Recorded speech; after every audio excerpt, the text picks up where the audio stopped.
আজকের ব্রেকফাস্টে আমি বানিয়েছি চিড়ের পোলাও। এই চিড়ের পোলাওটা আমি রান্না করি মানে বাদাম, পেঁয়াজ আর কাঁচা লঙ্কা দিয়ে, আর তার সাথে দিয়ে দিই নুন মিষ্টি পরিমাণ মতো, আর হচ্ছে ম্যাগি মশলা। এইটা দিলে চিড়ের পোলাওটা খেতে খুব সুন্দর লাগে। তো আমার হাজব্যান্ডের চিড়ের পোলাও খুব পছন্দের একটা খাবার, আর আমি এইভাবে রান্না করি তো এটাকেও খুব পছন্দ করে।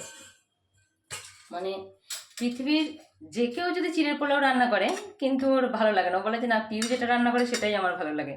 কি জানি কেন এত সিম্পল রান্না করি তা সত্ত্বেও এত ভালো লাগে ওর কী করে। আসলে আমার রান্নার সাথে তো অনেক ভালোবাসা জড়িয়ে থাকে না, সেই জন্যই হয়তো।